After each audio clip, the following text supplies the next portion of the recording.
What three examples of narcissists who play the victim? It's really a form of covert narcissism. I'm going to be breaking it down in this video, so stay tuned.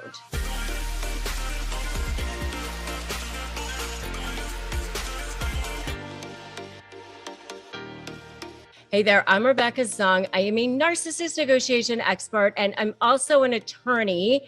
And in these videos and on this channel, I help you shift the dynamics so that you can become the most powerful, the most persuasive, the best person of yourself so that no more narcissists in your life. So if that sounds good to you, make sure you subscribe to this channel and hit that notification bell. All right, let's see. Let's talk about three examples of narcissists who play the victim. And really, narcissists who play the victim are a form of covert narcissists. And if you want to know more about the covert passive-aggressive narcissist, you can definitely check out my video on that topic. And this is really my least favorite in a lot of ways because I had to deal with a covert passive aggressive narcissist as a business partner myself. So let's talk a little bit first about narcissists, and then let's talk about a covert passive aggressive narcissist, because I think it's really important that you understand what we're talking about before we talk about these types of narcissists who play the victim. Okay, so a narcissist is a person who has no inner sense of value. This is a person who is really the most insecure person on the planet, of course. They have no inner sense of value.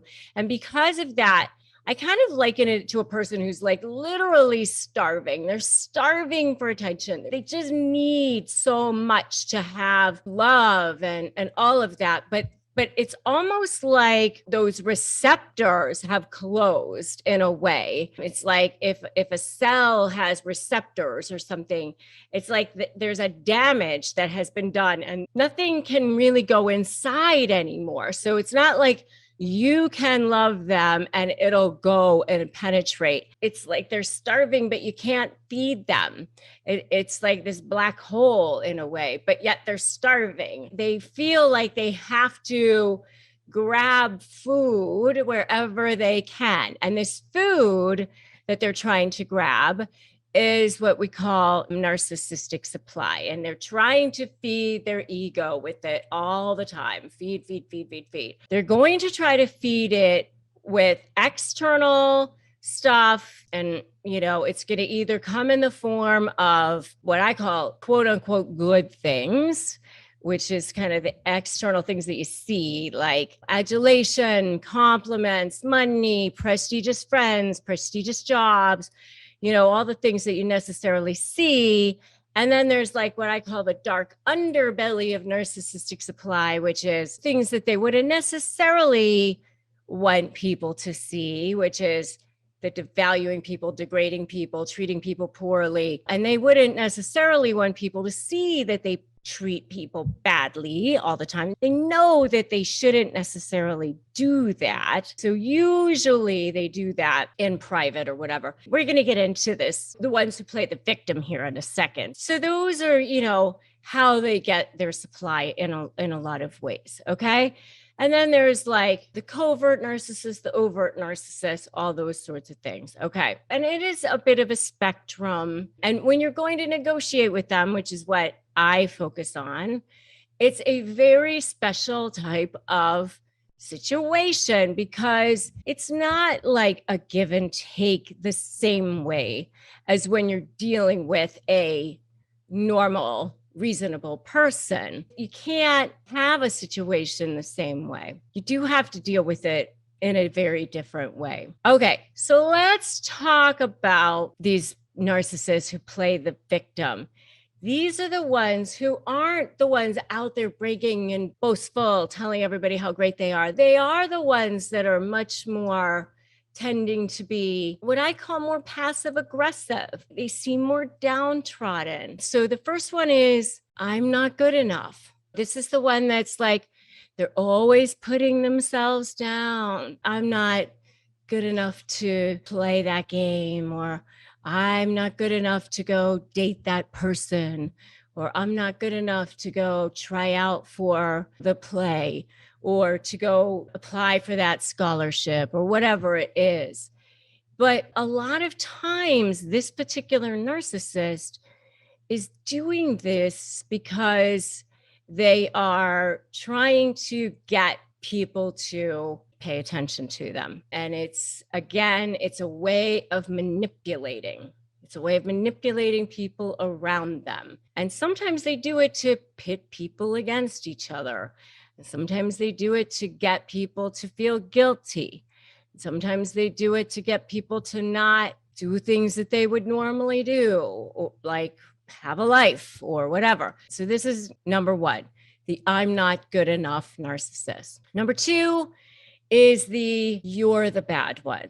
This is the super guilt trip one. So this is the one that is always on their high horse because maybe you cheated at one point or something. And so they get to lord that over you for the rest of your life.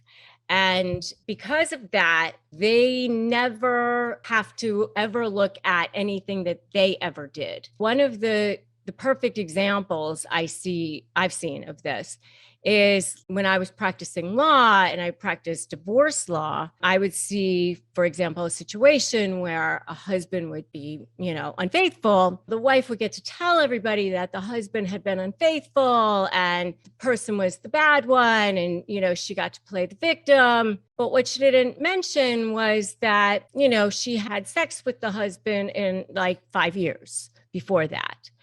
And, that the husband, by the time he had been unfaithful, it was because she hadn't had sex with him in several years. And, should he have probably left the marriage long before that, maybe, and there's a lot of things that go into that. But, she got to play the victim because of that. And so, she got to be on her high horse because of that. And so she got to play the victim. He was the bad one. So that's number two. Number three is the poor me narcissist.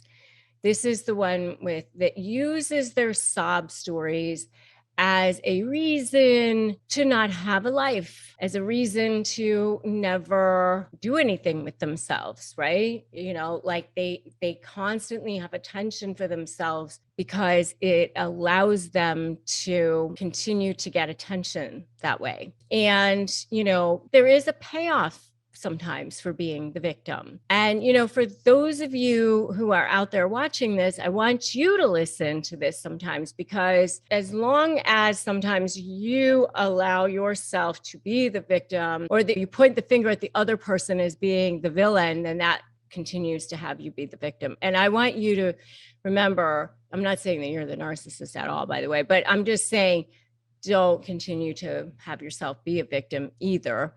But I'm saying that sometimes people who keep themselves stuck in these situations are because they are narcissistic, and it's because they know that it keeps them having attention for themselves, and they use it to be manipulative. And I know that there's somebody that, my husband and I have in our lives that, uses sickness and uses sob stories as a way of manipulating people in their lives, and uses it to manipulate friends and family and that sort of thing. And it's just not okay, especially when they use it as a way of passive aggression, uses it as a way of pitting people against each other. And that's what you see sometimes with narcissists. And so those are three examples of narcissists who play the victim. If you guys have seen any of this, I'd love to know what your comments are, or give me an amen in the comments. Tell me that you've seen this, or tell me what your feedback has been in seeing these kinds of narcissists who play the victim. Would love to know. And if you are dealing with this,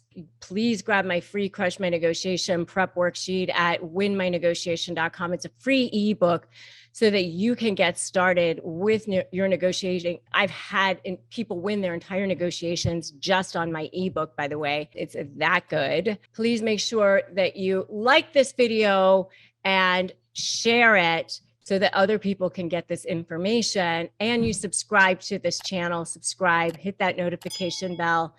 And feel free to join my free private Facebook group as well, Narcissist Negotiators with Rebecca Zung. If you need additional support, I would love to have you in there. And remember that today is always a great day to start negotiating your best life. And I will definitely see you in the next video.